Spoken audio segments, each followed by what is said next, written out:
think that's everybody here that's going to be joining us today, so let's dive right in. Firstly, thank you for joining this webinar. My name is Pip and I am the Marketing Manager here at AnatomyStuff. We also have Lauren, our Marketing Executive, answering your questions in the comments section. So if you have got any questions during this webinar, please pop them below and she'll get back to you in real time. Finally, we have Katie from our Customer Services Department. Katie will be able to help you after this webinar with any products and information that you may need, whether that be dimensions, features, or additional resources. She's also able to help with any shipping queries or price comparisons to make sure that you get the best price for your budget. So this is what we're going to cover today. Firstly, I'm going to start by taking a quick moment to introduce AnatomyStuff to those of you who don't know who we are. Then we're going to review the importance of teaching empathy and other soft skills. We'll chat a little bit about using wearables to simulate those real-life challenges and create those learning experiences that today's students need to learn empathy and to develop those other emotional intelligence skills. Then we'll see some of our tools in action. We'll cover our geriatric simulator, our geriatric sensory impairment kit, our COPD mobility challenges simulation, our hemiplegic simulator, and the dementia simulator experience. And then from there, we'll share some free resources that we have to offer, and we'll answer any of the questions that you have. So let's get started. For more than 25 years, we've been designing and supplying anatomical models, anatomy charts, clinical skills trainers, and patient simulators for healthcare, education, and veterinary professionals across the UK and beyond. So today, AnatomyStuff has grown into one of the UK's leading providers of anatomy and medical education products, trusted by universities and the NHS and used in classrooms, skills labs, and clinics across the country. We combine hands-on training tools like models and simulators with a growing range of digital learning resources, all designed to bridge the gap between theory and practice. So whether you're teaching human anatomy, clinical skills, or T-levels in health and science, AnatomyStuff aims to give you practical, engaging tools that make complex concepts clear and learning truly memorable. As we all know, students these days are incredibly comfortable navigating digital environments, which means they tend to process information quickly and they gravitate towards visual and interactive content. But this comfort with technology means they've been conditioned to expect immediate responses. That immediate access to information, such as instant feedback and fast interactions, shapes how they approach learning. Traditional lectures with slow feedback can feel frustrating and disengaging to them. It's really important to know that they're not necessarily struggling with super short attention spans, but rather teachers are competing with that constant stream of content. So to truly connect with them, lessons need to feel relevant. They need to feel experiential. That's why tools like wearable simulators are so powerful.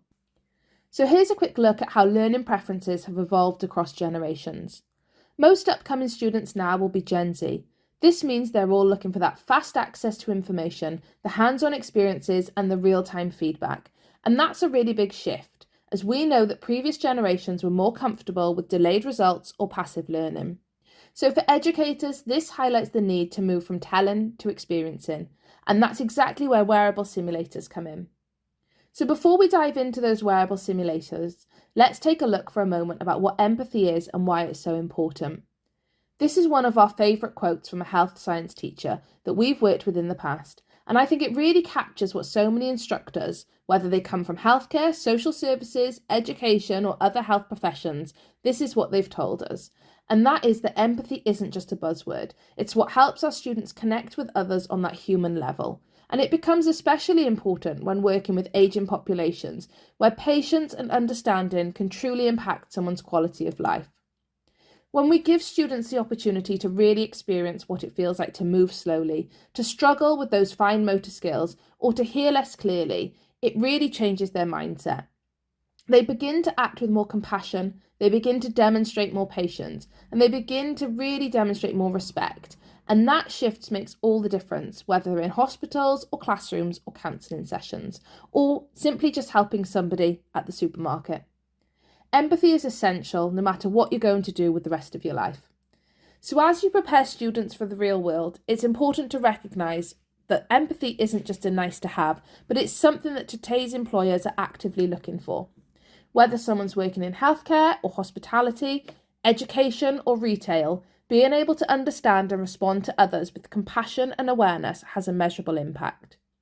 1 in 2 people say that a lack of empathy causes them to disengage. That affects the team performance, it affects culture, and it affects retention. So the takeaway here is clear. Empathy isn't just something we should teach for emotional or ethical reasons. It's something that today's workforce demands. Okay, wearables. Why wearables? Well, wearables are an incredibly effective way to teach empathy, especially when it comes to those sensitive or personal topics. And let's take a closer look why. So as we've just said, there's an incredible effective way to address empathy in general, but especially when it comes to sensitive or personal topics. And one of the reasons is because it can protect students' privacy. Unlike, for instance, a peer physical exam in a healthcare setting, which can make students uncomfortable and maybe even limit learning because of that discomfort, wearables offer a safe and private but still realistic experience. A recent study found that wearables provide strong realism without sacrificing psychological safety. In fact, students using wearable simulators were rated satisfactory by both faculty and peers. And even better, wearables allowed students to develop both technical skills and the soft skills that go hand in hand, like compassion, sensitivity, and understanding, because they don't just simulate a task, they simulate an experience. They make the learning moment relevant, which is exactly what today's students need to make those connections. And what makes wearables really special is how they help students to see beyond the procedure and connect with the person. Whether it's simulating limited mobility, vision or hearing loss, or maybe even a respiratory challenge. These tools give students a chance to feel what their patients or clients, or even their family members might feel like, and that physical experience sparks a deeper understanding and helps them develop the kind of empathy that sticks. A 2022 article from the Healthy Simulation also pointed out that wearables don't just prepare learners for the technical side, but once again, they're improving communication, they're improving emotional intelligence, and they're helping students respond to those real-world interpersonal challenges that they're going to encounter every day, no matter where they work. And the best part? They do all of this affordably without needing high-end simulation labs. Wearable simulators are powerful, they're scalable learning, and it really truly sticks. So let's take a look at some of the wearable simulators that we offer here at AnatomyStuff. So first up is our Geriatric simulator. This was actually the very first tool that the brand RealityWorks developed to help students start to develop empathy and geriatric sensitivity. This is a fully wearable simulator that allows students to physically experience what it feels like to age.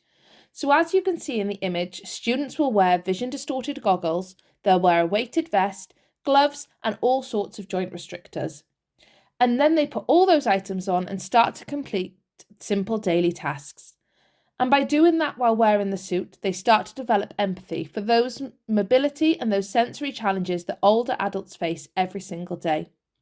This is a really powerful tool for helping students understand, not just now, but understanding what aging feels like or limited mobility. So I'm going to play a couple of videos throughout this presentation.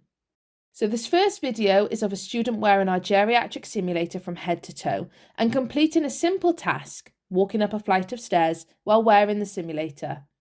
This activity, which many of your students do likely with ease several times a day, suddenly feels slower and more frustrating.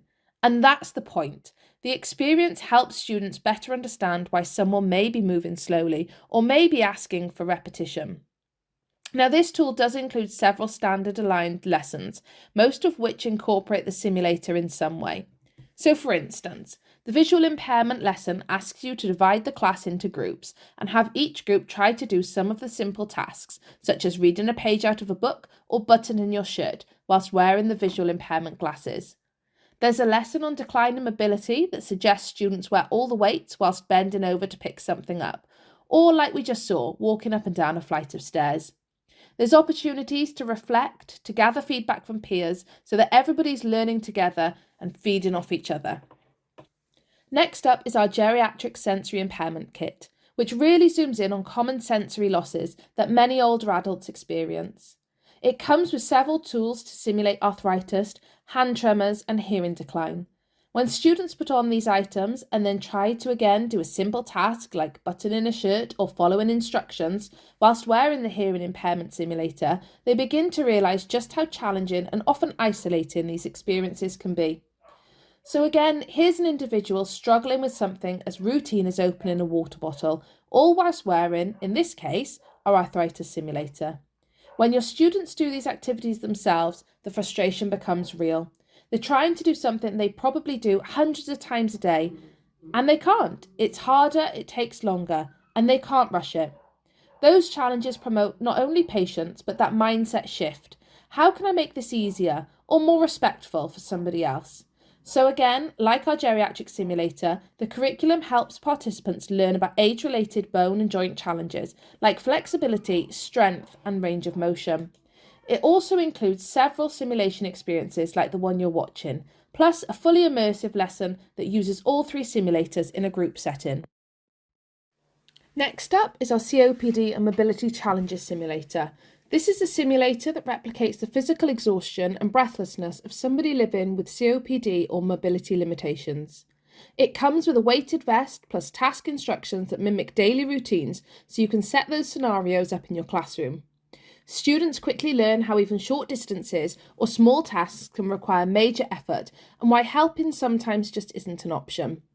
In this video, you can see a student walking just a short distance whilst wearing the vest and breathing out of a straw. You may not be able to hear, but you can see just how tired she is. She's realising how difficult even those basic movements have become, and those small insights help students understand the hidden workload of chronic conditions and help to improve the way that they offer assistance and care. So like our other tools, these come with standard aligned lessons that are included within the simulation. Students can learn about respiratory illnesses, they'll learn about mobility changes in older adults and how to enhance soft skills whilst working with those individuals. Our hemiplegia simulator mimics the effects of a stroke by restricting motion of one side of the body. So students can try those daily tasks like putting on a jacket or walking, except they'll have an unbalanced gait and they're only going to have the use of one arm. This is a truly eye-opening experience that fosters deep respect for those learning to live and thrive after trauma. So here we can see a student trying to walk a short distance. She's not going very fast and it doesn't look super easy. This daily activity becomes awkward and frustrating, and that's the whole point. When healthy students struggle to walk 5 feet, they're starting to not only build empathy, but also a better understanding of why patience and dignity matter in rehabilitation settings, in classrooms and in supermarkets. Like our other tools, the accompanying lessons integrate the simulator completely, ready to provide students with a fully immersive experience of what it's like to live with the condition. They'll be put through a series of daily tasks like walking, but also tasks such as opening jars or pouring a glass of water, giving them plenty of opportunities to reflect and assess their own learning, whilst also understanding how hard it can be to live with these conditions.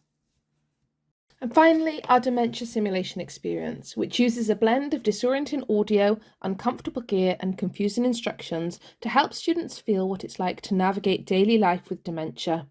This one's really cool. It's more than just a simulation. It's an emotional experience that really changes the way students act.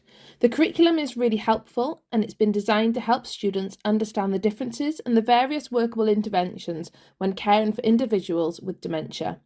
And it specifically dives into 5 different types of dementia and how those conditions all compare. I would love to briefly play an audio sample for you. This is just a sample of one of the several audio recordings that are included in the lessons.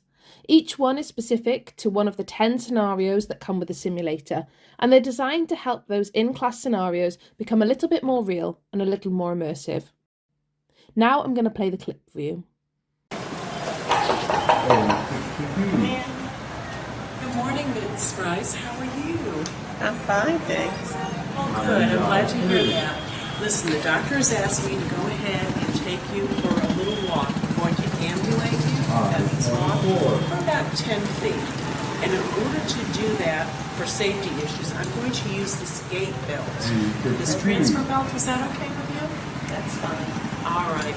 Let me go ahead. I'm going to pull your privacy card. We've covered a lot in this webinar and there's been a lot of information packed in.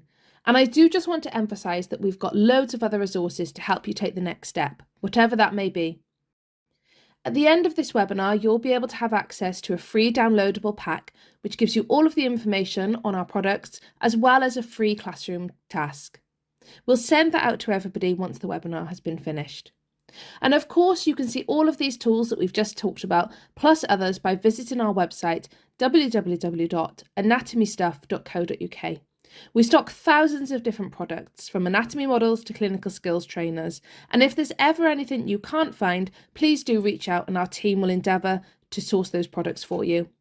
If you have any questions about the tools, how to use them, or would just like some more general information, then please pop us a message. For any comments, please leave them below and our team will get back to you. Thank you so much for joining us today. We can't wait to speak to you soon.